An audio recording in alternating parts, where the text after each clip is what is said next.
నమస్తే, welcome to our channel. ఈరోజు మన స్టూడియోలో ప్రముఖ ఆధ్యాత్మికవేత్త, జ్యోతిష్య పండితులు జయేష్ శర్మ గారు మనతో ఉన్నారు. గురువు గారితో మాట్లాడేద్దాం. నమస్కారం గురుగారు. నమస్కారం.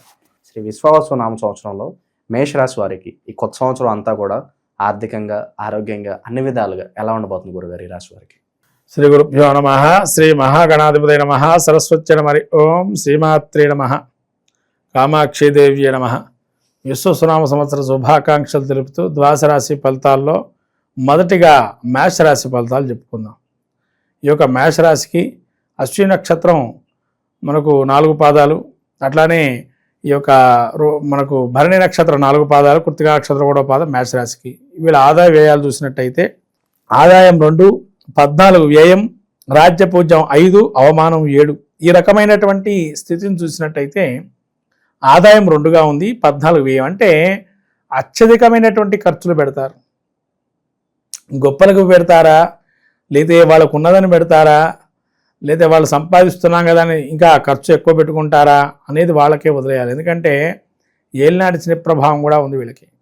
అత్యధిక రుణం చేసినా కష్టమే, డబ్బు ఎక్కువ ఖర్చు పెట్టినా మళ్ళీ దాన్ని సాధించడం అంత కష్టమే. అతి కష్టంగా ఉంటుంది వీళ్ళ పరిస్థితి. అందులోనూ కూడా ఆదాయ వ్యయాలు చాలా జాగ్రత్తగా ఖర్చు చేసుకోవాల్సినటువంటి విషయం వీళ్ళది. ఆదాయం ఎప్పుడైతే 2 వస్తుందో, ఇంతగా ఆదాయం లేనప్పుడు ఖర్చు అంతా పెట్టుకోవడం మంచిగా, దుబారా ఖర్చు ఎక్కువగా పెట్టుకోవడం, పనికిరాని వస్తువులు కొనటం, వాడుకునేది ఉండదు, దాన్ని ఏం చేయరు, అలానే వదిలేస్తారు.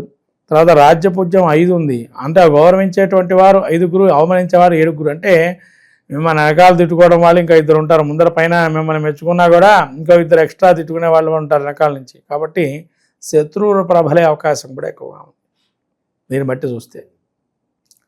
ఇక వీళ్ళకి గ్రహస్థితి చూసినట్టయితే మేషరాశి యొక్క గ్రహస్థితి ఉగాదికి శని, శుక్ర, బుధులు, రవి వీళ్ళందరూ కూడా 12లో ఉండడం.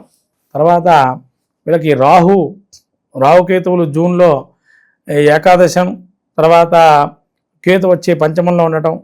అట్లా గురువు కూడా వీళ్ళకి ద్వితీయ నుంచి తృతీయ, చతుర్థ స్థానాలు వెళ్ళటం.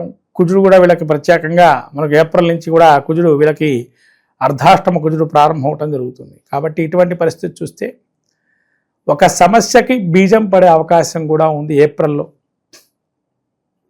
ఉగాదిలో చెప్పుకునేదాని ఫలితాల కన్నా అది అర్ధాష్టమ కుజుడు కాబట్టి ముఖ్యంగా రోగానికి సంబంధించినటువంటి ఎక్కువగా ఉంటాయి. అనారోగ్య సమస్యలు వచ్చే అవకాశం ఉందా? అనారోగ్య సమస్య అంటే వీళ్ళకి నరాలు కావచ్చు, బీపీకి సంబంధించి కావచ్చు, లేతే రక్తానికి సంబంధితమైనటువంటి ఏదన్నా ఆర్గన్స్కి సంబంధించి ప్రాబ్లమ్స్ రావడానికి కానీ, లేకపోతే ఎక్కడైనా హై లెవెల్లో ఉండేటువంటి వారు ఒక్కసారిగా అధికారం నుంచి కింద పడిపోవటం, లేదా అరెస్ట్ లాంటి జరగటం, లేకపోతే వీళ్ళకి ఒక టైప్ ఆఫ్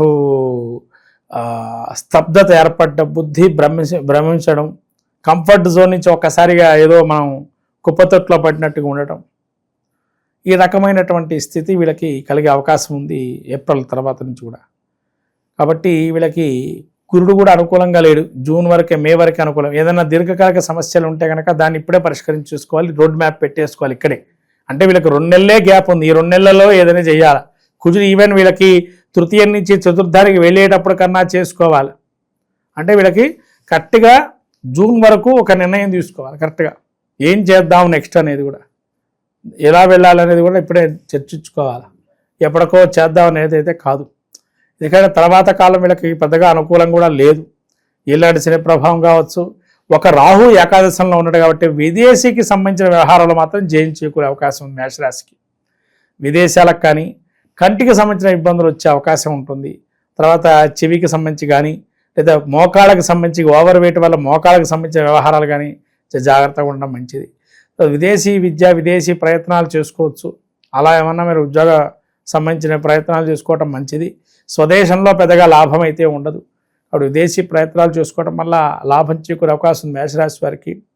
విద్యార్థులకు కూడా కొంతవరకు గడ్డు కాలంగా గోచరిస్తుంది. ఒకటికి ఎన్నిసార్లు చదివినా కొంత గుర్తుండకపోవటం, బుద్ధిమాంద్యం కావటం, పరీక్షా సమయంలో ఏదో రాసేయటం, బొటాపుట్టిన మార్కులు అనుకున్న దానికన్నా తక్కువగా మార్కులు రావటం. తర్వాత కేతు కూడా చతుర్థమంది ఉండటం వల్ల కొంతవరకు వాహన ప్రమాదాలు, ఆకస్మికమైనటువంటి ప్రయాణాలు చేసే అవకాశం ఉంటుంది. ఆ ప్రయాణాల వల్ల లాభం చేకూరకపోగా నష్టమే ఉండే అవకాశం ఉంటుంది. ఇటువంటివన్నీ కూడా ఈ యొక్క మేషరాశికి అవరోధాలుగా ఉన్నాయి. విద్యార్థులకు, వ్యాపార విద్యార్థులకి కొద్ది గడ్డు కాలమే.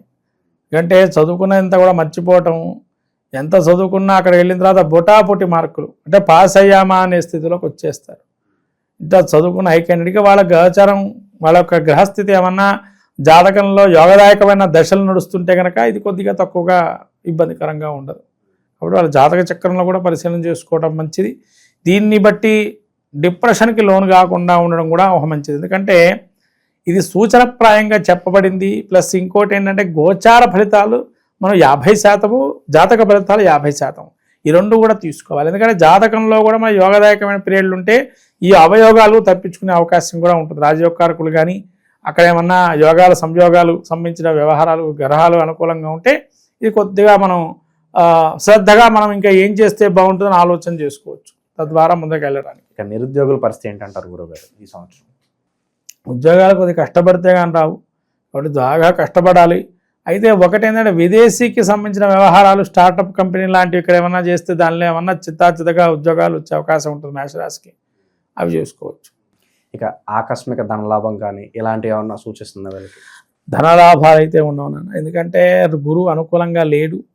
అందులోనూ అర్ధాష్టమ గురువు ఒక్కసారిగా వచ్చే అవకాశం ఉంటే కూడా అక్టోబర్ మాసం నుంచి డిసెంబర్ లోపే రావాలి ధనలాభాలు ఏమన్నా వచ్చే, ఉద్యోగం రావాలన్నా ఆ టైంలోనే వీళ్ళకి ఏదో అప్పుడప్పుడు ఉండి ఒక్కసారిగా ఏమంటారు, ఒక సామెత కూడా ఉంది, చైన్లో మనం వెళ్తున్నప్పుడు ఒక్కసారిగా బంగారం రావటం అట్లాంటివి సడన్గా ఒక టైంలో ఆ సడన్గా వస్తాయి స్కోప్, అంతే తప్ప విరివిగా రావు. అటువంటిది అక్టోబర్ నెలలో ఏమన్నా వీళ్ళకి అవకాశం ఉంటే ఆ టైంలో రావాలి. ఇక భూమికి సంబంధించిన వ్యవహారాలు ఎలా ఉండబోతున్నాయి? భూమికి సంబంధించిన వాటిలలో సమస్య పరిష్కారం అయితే జరగాల. ఆ పరిష్కారం నిమిత్తం వీళ్ళు ఉంటారు, కానీ అంతగా పరిష్కారం కాకుండానే ఉంటుంది, ఇంకా అలానే ఉండి నడుస్తూ ఉంటుంది. ఇక చివరగా శుభకార్యాల పరిస్థితి ఏంటంటారు గురుగారు ఈ సంవత్సరం? శుభకార్యాలు కూడా వీళ్ళకి అనుకూలంగా ఉండాలి అంటే పెద్దగా సమస్యతో పరిష్కారం రావడం కష్టమే. అయినా కూడా వీళ్ళకి కొత్త సమస్యలు వచ్చే అవకాశం కూడా ఉంది. ఎందుకంటే వీళ్ళని పొగిడే వాళ్ళకన్నా తిట్టేవాళ్ళు 7 ఉన్నారు ఇక్కడ, అవమానించేటువంటి వారు. కొత్తగా శత్రువులు ఏర్పడే అవకాశం అయితే ఉంది, అది మాత్రం ఖాయంగా చెప్పొచ్చు. సో అనారోగ్య సమస్యలు కనబడుతున్నాయి, శత్రువుల నుంచి ఇబ్బంది కనిపిస్తుంది, మరి వీటిని తప్పించుకోవడానికి మంచి పరిష్కార మార్గాలు ఉంటే తెలియజేయండి గురుగారు గారికి. నవగ్రహారాధన, నవగ్రహ ధ్యాన శ్లోకాలు, నవగ్రహ పీడాహార స్తోత్రం, నవగ్రహ ప్రదక్షిణాదులు, నవగ్రహ హోమాలు చేసుకోవటం వల్ల మంచిది. ఇవి కాకుండా ఇంకా ఏమైనా చేసుకోవచ్చు అని అంటే గోదేవతకి నిత్యం కూడా గోదేవత ఆరాధన చేయటం సమంతరంగా చేస్తే మంచిది. తర్వాత వీళ్ళు యొక్క ప్రబలంగా నవగ్రహాల్లో గురువు అనుగ్రహం పొందడానికి ప్రయత్నం చేయండి. గురు అనుగ్రహం ఉండాలి కాబట్టి మేషరాశికి ఈ గురువు యొక్క పాదుకలు, గురు దర్శనం చేసుకోవడం, గురుక్షేత్ర దర్శనం చేయటం, గురు దత్తాత్రేయ స్వామి యొక్క చరిత్ర పారాయణం చేయటం, గురు చరిత్ర కానీ సచ్చరిత్ర కానీ సాయి చరిత్ర కానీ అనేక గురు చరిత్రలు చేసుకోవటం వల్ల మంచి కలుగుతుంది. ఎలాంటి దానాలు చేసుకుంటే బాగుంటుంది అంటారు గురుగారు? నవగ్రహ ధాన్యదానాలని ఇస్తే మంచి. ఇష్టదేవత ఆరాధన ప్రతినిత్యం ప్రతి నెల ఒకరోజు ఇష్టదేవత కానీ కులదేవత ఎవరైతే ఉంటారో దర్శనం చేసుకొని అక్కడ ఏ ఆరాధన చేస్తే బాగుంటుంది దాన్ని చేసుకోవటం వల్ల ఆ పూజ చేసుకోవటం, వ్రతం చేసుకోవటం మంచిది. చాలా బాగా వివరించారు గురుగారు, ధన్యవాదాలు. నమస్కారం.